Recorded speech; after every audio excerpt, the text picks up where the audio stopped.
All right, welcome to this Duty to God and the Scouting Program presentation.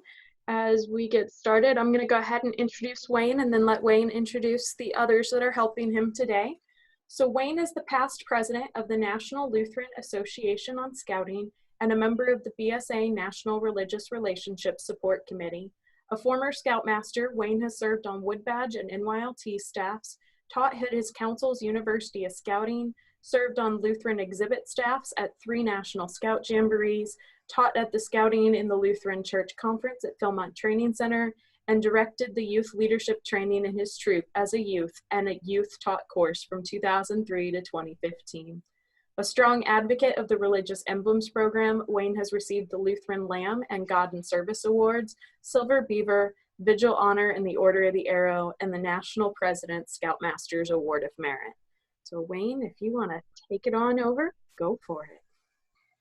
Okay, thank you. Welcome to our virtual Philmont Training Center and our virtual Interfaith Week 2020.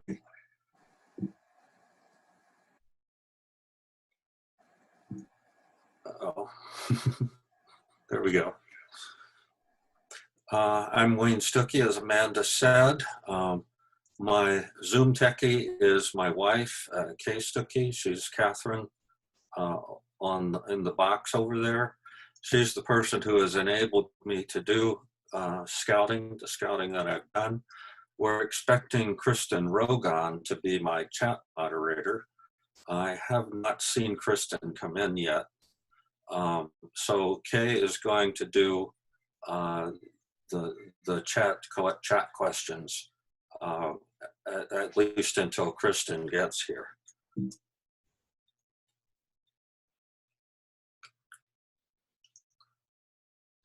I'm probably not going to be able to see you very well if you raise your hand, but 2 ways to get a question answered is to raise your hand or to go to your chat in your menu bar and give you a chat question.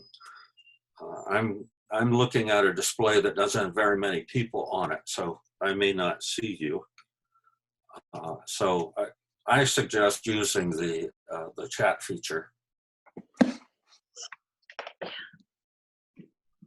Okay, to get started, over the past several years, there have been changes to the advancement requirements in all the programs of BSA. And one thing that happened during these changes were an increased emphasis on duty to God in the program. Now, these were intended to give leaders some assistance in affirming the value of duty to God and also in teaching respect for the faiths of others. This was not something new that was introduced into the program. In fact, duty to God has been a part of the program since the beginning. Lord Robert Baden-Powell, the founder of Scouting, said, "A scout in his promise undertakes to do his duty to his king and country only in the second place. His first duty is to God. There is no religious side of the movement. The whole of it is based on religion, that is, on the realization of and service to God." Duty to God emphasizes the #1 reason that parents get their children into scouting, the teaching of values. But let's look at the advancement model for Cub Scouts. Once you get through the Lion program, then you see that each of these trails demonstrates the same characteristics, or you have a certain number of required advancements, and then you have an elective advancement, and then you're ready for the next rank. In each of these, there is a duty to God step. For completing those faith adventure requirements, in Tiger, Wolf, and Bear, you get belt loops, and in Webelos and Arrow to Light, you accumulate pins to put on your colors or on your hat. Let's just look at one example of the Tiger requirement for the Duty to God adventure. You see that you have to do requirement 1 and then at least 2 of the other requirements that are there. One of those, number 3, is earn the religious emblem of your faith that is appropriate for your age or grade. I'm not going to go into all the religious emblems today, but I'm going to talk about them on Wednesday or Thursday at the 4 o'clock session when we talk about support for duty to God at the national and the local level. But the religious emblems are owned by the churches, by the faith groups that charter scouting programs, not by the BSA. But the BSA encourages the use of them. And so one of the things that we do to encourage duty to God is to have an optional requirement here that says earn the religious emblem of your faith. And then a den meeting idea down at the bottom there is to introduce the scouts to the religious emblems. A little bit later, I'll have a reference for a BSA pamphlet that talks about the religious emblems. And as I say, we'll go into it in a lot more detail on Wednesday and Thursday.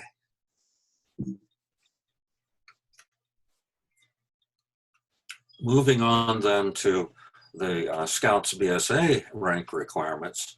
For every rank advancing to Tenderfoot up through Eagle Palms, there is a Scoutmaster Conference before you go to your board of review. And down in the red box, that's very close to the way it's stated in the Scouts Handbook. The Scoutmaster says, how have you demonstrated your Scout spirit by living the Scout Oath and the Scout Law? Tell me how you've done your duty to God and how you have lived 4 different points of the Scout Law, or how you live the Scout Oath and the Scout Law in your everyday life. This gives the Scout an option to, for one thing, tick down the Scout Law and figure out what it is that he has done well, and then to put in his own words what that means to him or to her.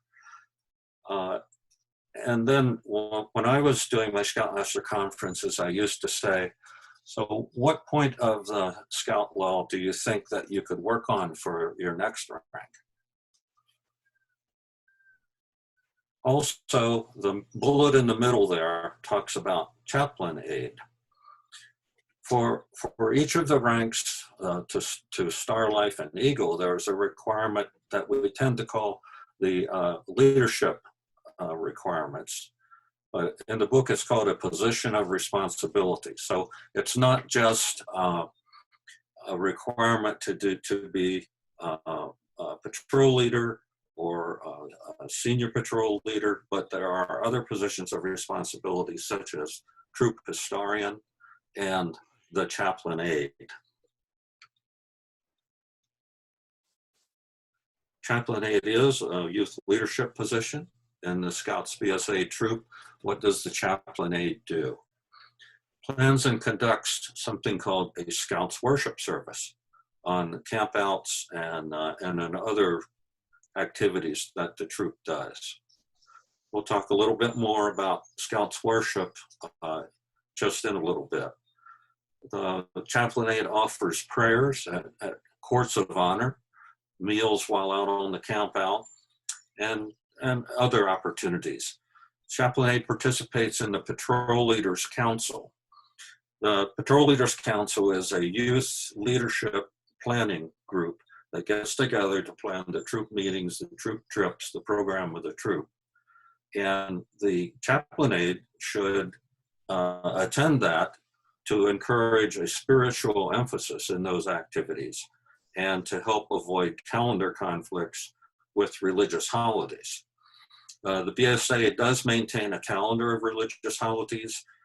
It has the link there that you'll be able to go and see during planning sessions what holidays are coming up. The chaplain aide also promotes the use of the religious emblems for the youth in the troop, and helps to recognize members who earn their religious emblems. Now, I did say that the religious emblems are owned by the faith groups. And so what is he doing to recognize them? Well, the BSA has a youth religious knot, which is the silver on dark blue knot that BSA gives out to recognize youth who have completed their religious emblem program at a particular level. And so, say at the end of a meeting or during a court of honor, perhaps the chaplain aide could be the one who is chosen to give out the knot, the recognition. Now this thing called Scouts Worship. Scouts Worship is a simple worship service that's youth planned and youth conducted by the chaplain aide and other youth. Now, the adult leaders provide mentoring and planning beforehand, but it's not their job to conduct the service. It falls upon the chaplain aide and other youth. The Scout Worship is a means to encourage Scouts to strengthen their relationship with God. And it should include things in it that are uplifting to the Scouts and appropriate to their faith. Probably some of you have had Wood Badge and NYLT, and even sessions here at the Virtual Faith Week, where we talk about planning an interfaith worship service. And that's important because today, more and more, we tend to have Scout groups, Scout units that have people of many different faiths. But at the same time, we needn't forget that if you have a group of youth who are all the same faith, for instance, you have Scouts BSA troop that's chartered to a Lutheran church, and all of the girls in it are Lutheran, then it's okay. It's fine to worship specific to that faith. In fact, why would you want to introduce faith elements that are foreign to them? Because you want them to be comfortable and to be uplifted by something that they're familiar with. Now, of course, if there are participants of different faiths, then you go into interdenominational worship, ecumenical worship, interfaith worship, whatever is needed by the faiths that are represented in the group. And this is kind of where the other youth come in to the conduct of the worship. The chaplain aide doesn't have to know how to do worship for each particular faith that might be there.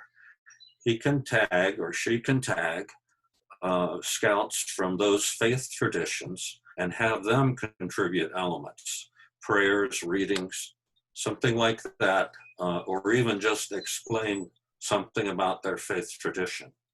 Remember, the Scouts worship should be courteous and kind and reverent, with each Scout respecting the beliefs and practices of others, even when they are different from your own.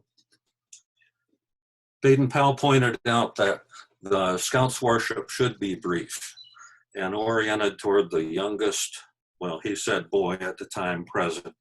He said, boredom is not relevant, it's not reverence, nor will it breed religion. In fact, he's about to say that here. A longer quote from Baden-Powell from about 1929. He says, he doesn't want to impose a kind of church parade, but a voluntary uplifting of their hearts by boys in thanksgiving for the joys of life and a desire to seek inspiration and strength for greater love and service. Worship service should have as big an effect on the boys as any service in their own place of worship.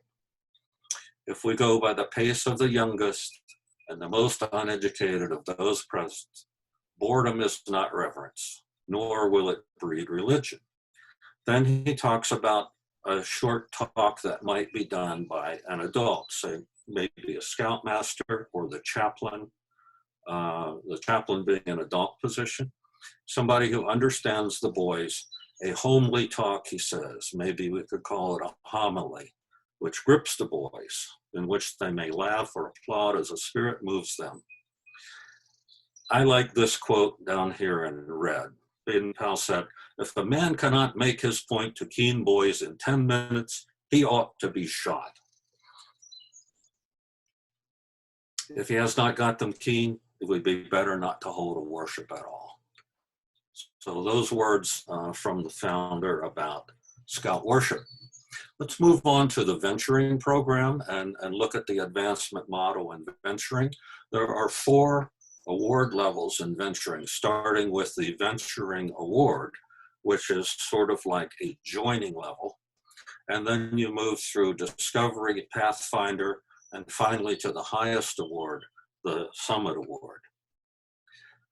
For each of these last 3, discovery, pathfinder, and summit, there are 4 requirements that you do in adventure, leadership, service, and personal growth. In the area of personal growth, you complete a structured reflection in one of the following areas. You notice one of those is development of faith. Because there are 3 award levels, and because you pick a different area each time you go through, you will do the development of faith. The development of faith is an opportunity to explore the young person's own values and morals and to delve deeper into their own faith, or perhaps to expand their worldview by exploring the spirituality and faith-based practices of others. One of the optional requirements in the development of faith is to complete the Trust Award. The Trust Award has gotten some bad press recently, not only because it's difficult, but because it's a little bit out of date. And it does need to be rewritten to update some of the language for current requirements, and that is being worked on. But if you look at the requirement number 1 for the Venturing Trust Award, it says complete 9 of the following requirements from A through K. And A is earn your denomination's religious award for venturing age youth. And here's where that reference to the Duty to God brochure comes up. It is that number from the BSA publication. And then there are things like attending your own beliefs, where you meet with your religious leader, discuss your beliefs, why you accept them, and to compare your personal beliefs with those that normally are accepted by your religion. Following this discussion, you write an essay and you review it with your religious leader and your crew advisor, and then you make a presentation. And there are 3, 4, 5, and 6. So the Trust Award is a fairly comprehensive thing. But again, this is where an area where duty to God enters into the venturing advancement requirements. Sea Scouts. Sea Scouts has been a part of the scouting program for a long, long time. Up until just recently, Sea Scouts came under the venturing program, but within the last year or 2, it has broken out to become a standing program on its own.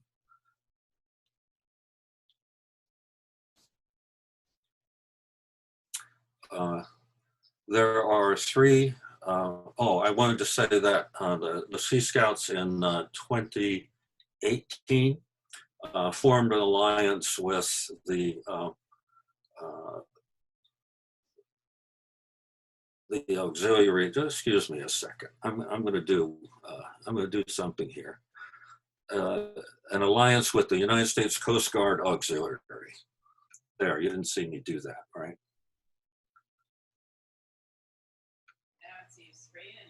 Okay, so we'll get back to the screen. I guess I shouldn't do that again.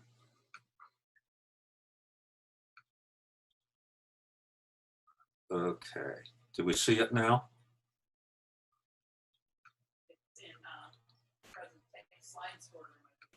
Okay. There we go. Now, I couldn't remember Coast Guard Auxiliary, sorry. There are 3 ranks in the Sea Scouts: ordinary, able, and quartermaster. You'll notice that there are electives for each of the ranks. For ordinary, you choose 3 level 1. For able, you choose 4 level 2. And for quartermaster, you choose 4 level 3. There are 17 sets of electives. And the one I'm showing down here are the duty to God electives. So it's quite obvious that you need to choose, if you want, to put duty to God electives into your advancement program. Here are the level 1, 2, and 3 duty to God electives. And one of them is number 3, complete the requirements for the religious emblem of your faith.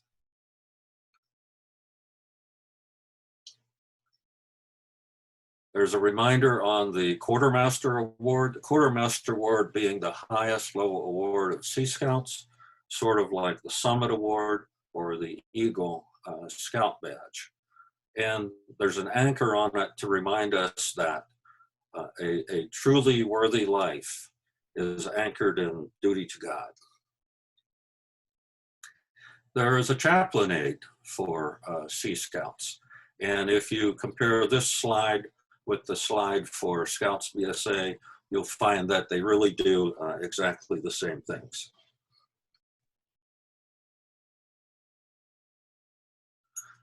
Back to Baden-Powell again, he said, I've been asked to describe more fully what was in my mind as regards religion when I instituted scouting and guiding.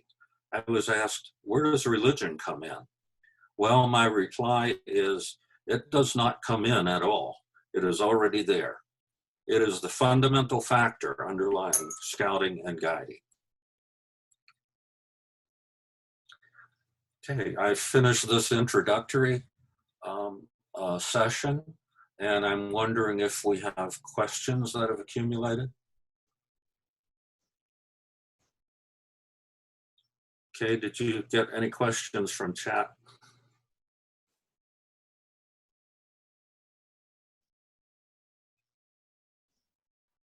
No questions, Wayne. There was some comment. Sea Scouts also has a United States Power Squadron, one since around 2002, USPS ABC Scout Liaison nationally. That's from USPS. Uh-huh.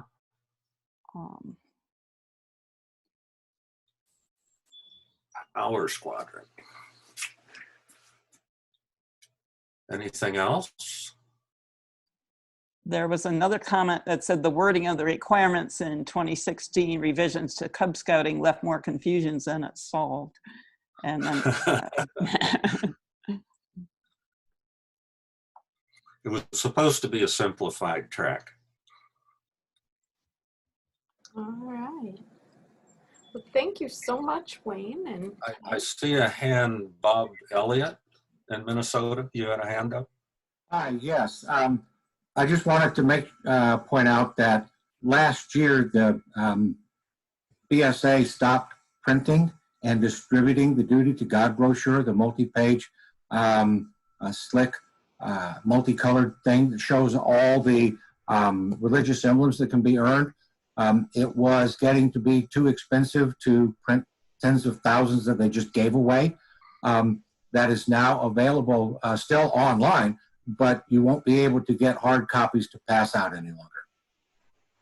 Okay, thank you for that, Bob. On Wednesday and Thursday in the little introductory sessions we're doing, we'll have the links for that publication online. Is there anything else before we sign off from this session? Okay, I can't see everyone, so. I had the comment about the Cub Scout program. I was the one that posted that comment in chat. And in the 2015 wording, it was an either or. You either earned your religious emblem or you did A, B, and C. Okay. That was really pretty straightforward. When they made the changes, it made it less straightforward. And then the religious emblem was like one of 4 choices. You had to do number 1 or 2, and it made it less, because honestly, my observation was that if they've done their religious emblem, they've done number 1 and probably, 3, 4, and 5 as well. So it kind of created more confusion and left less people working on religious emblems than before. Okay. Thank you for the observation. There are, well, each faith group has its own religious emblems. Any faith group that charters a BSA unit, I think practically almost all have their own religious emblems. The ones I'm familiar with are for the Protestant and independent churches. And in that, starting with the God and Me for grades 1 and 2, and the I was looking at a message that was coming in, and the God and Family for grades 3 to 6, and God and Church. Well, now we're getting out of Cub Scouts and into Scouts BSA for 6 through 8, and then God and Life through grades 9 through 12. So there being those 2 God and Me, God and Family awards, and you have 5 Cub Scout tracks that you can earn them in. So it's not like you have to earn 1 in every rank, but you can't go back. So if you hope to get something like the 4-star award where you earn all of them, then you need to do it sometime in those 5 years.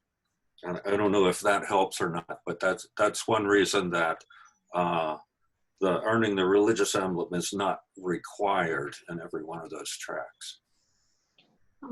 Tomorrow we'll have a couple of other sessions on religious emblems as well. So Okay. check out the other classes that we have going on. And it's great having everybody here for this class. Any other questions popping up? I've seen some on the knot. It is the purple background for the youth and the silver background for the adults, and those do get worn in the same spot that adult knots do on the uniform. Someone is asking about A 5-star. Jesus and Me. Yeah. And yes, that's only a couple of years old. I think it came out in 2018. And it is an introduction. This is, again, back in the Protestant and independent churches administered by the Program of Religious Activities for Youth, or PRAY. That one is an introduction to who Jesus is. It's not included in the 4-star award, but more and more we're finding in units that people come in with very little, if any, religious background. And so this is just a way of introducing them.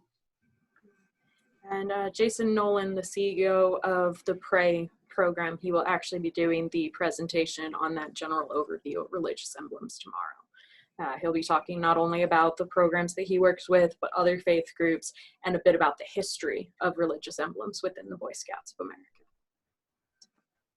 Yeah, the Jesus and Me is for kindergarten and 1st grade.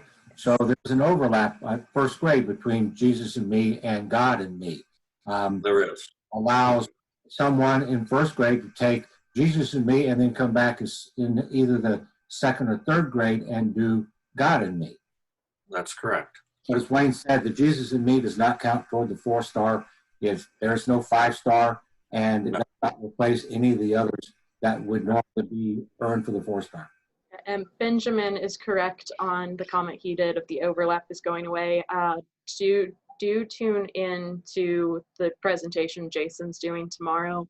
They are making some changes to the curriculum so that overlap is disappearing. And I'll let him discuss it tomorrow because I don't want to get it wrong. but there is some change going there. And the Bible Basic Patches, that comment is correct. The patch program isn't for the religious knot, it's the actual religious emblems programs. But it's Wayne, if also I an could for just a excellent moment, this is program. John Lyon. And since my friend Okay. Amanda is there, she'll appreciate the green shirt comment. Venturing does have chaplain's aids, but for some reason, they've never established a position patch for that. But I'm I've not going seen to give some the very, answer very while good we're ones. recording.